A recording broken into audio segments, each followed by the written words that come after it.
It is December 31st, and so it's that time of year to look back on New Year's resolutions.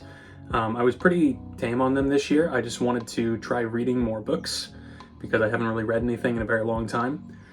And so the goal I had was 10 books, and I kind of did that. A lot of these are like graphic novels or manga, and so it doesn't really count in my opinion. But I wanted to go over what I read this year in the order that I read it. So the first book I read this year is a book called No Man Knows My History. This is the unbiased history of the LDS or Mormon Church. It was very good. It was very complete. I felt like it covered all of the talking points and more that I wanted to know about. And if there was a follow-up about the second prophet, Brigham Young, I would be more than happy to read that as well. That's something I might read this year. Following that book, I read this one, The Rise of Kyoshi. My wife and I watched the Avatar: The Last Airbender series. It was her first time seeing it. And after that, I was just kind of in the mood, so I read that one. I have the box set, I just haven't read the second book yet. This was great. It's more violent than I expected, but I mean, it was still wonderful. It's definitely for an older audience than the TV show was, and that's fun. Following that was Stephen King's The Gunslinger, The Dark Tower 1. This was a little bit hard to get into at first, and there was a lot of things that I was kind of thrown off by, especially toward the end of the book, but overall it was good enough that I wanted to look into it a little bit more, which leads me to the next book here, which is The Drawing of Three, the second Dark Tower story. This was also pretty good. I liked this one a little bit less than the first one, which is why I stopped at this. I might continue with the third book this year. We'll see as things go. This book here is called All Aboard for Murder. My cousin and grandmother wrote this book. It's obviously very short, so again, it doesn't really count in my opinion, but I wanted to give it a read anyway. It was cute, short. And then another book that probably shouldn't count is Sun Tzu's The Art of War. This is basically just like mini poems, and so this whole book took like less than an hour to read, and so I don't know if I would consider it one of the 10. And here we get into the next set. So I started or continued reading Tokyo Ghoul. I read at this point in the year 9 through 13 of Tokyo Ghoul Re, and it's pretty good, but I think there's too many characters in the story and they're not given enough time each. That's one of the weaknesses in my opinion of the story so far. I apologize for the change in scenery. We had a crying baby on our hands, which will lead me into one of the next books I read pretty well. Before that, this one here, A History of the World in 6 Glasses. This is like a brief world history about different drinks throughout recorded human history and how they influenced those different eras. A little bit of a slog at times, but overall a pretty interesting read. And then it leads me to these. So it was the Healthy Pregnancy by Mayo Clinic and Emily Oster's Crib Sheet. I actually found this one in a box on the side of the road and just decided to read it.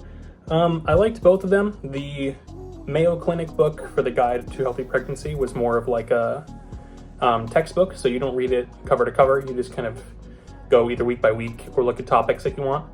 Both pretty informative, both very nice. I'd recommend Crib Sheet as like something you read cover to cover. Mayo Clinic, I think you could replace with, what is it called? What to Expect When Expecting, and probably have a similar experience. And then following those, I finished out Tokyo Ghoul Re. So I've got 14, 15, 16 here. There's that guy, this guy, this guy. And now that I've finished Tokyo Ghoul, my thoughts on it overall, it's not as good as people say. I think the ending in particular is especially rushed. And after the 1/4 point of the entire story, like the original Tokyo Ghoul, halfway through that, the main character Kaneki kind of has his big character arc, and I think the whole rest of the story, the remaining 3/4 of it, he just kind of repeats that same arc over and over again. But it was still probably like a 8 out of 10 overall for me. There's some really good artwork in there and a lot of good characters, although too many of them, and the wrap up at the end is way too fast. I was interested to continue looking into Sui Ishida's work after that, and I noticed he had a new series called Kojin X. So I read the first one, and it was interesting enough that I wanted to look into it a little bit more. The second one was a bit better than the first one, so I wanted to look at the third. So there's number 3, and finally I stopped at number 4 for now. I'll probably continue reading.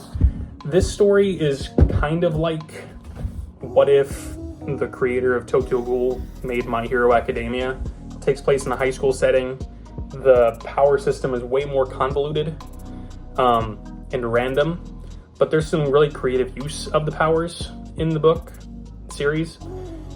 My biggest gripe with it is that Sugihide is trying really hard to be funny, and it often, at least for me, does not come across that way.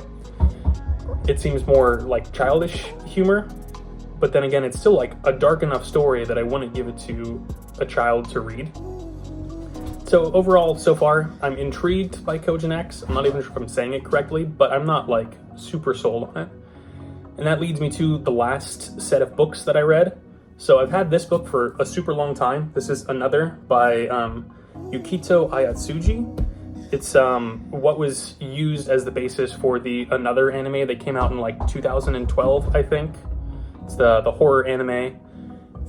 Looks kind of like this. This is the manga. This is originally 4 books, but it's put into 1 here. I read the novel. I've had that for a long time, but I've just never really taken the time to read it.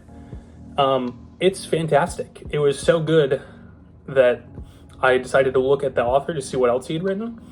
And to my surprise, there's 2 sequels to Another. So I read over Another S/0, which is like a hybrid. You can kind of see the darker pages there at the end. There's a short manga section and then a short story that follows up what happens in Another. And then I'm just now finishing this guy, Another 2001, which is the full sequel to the original Another story.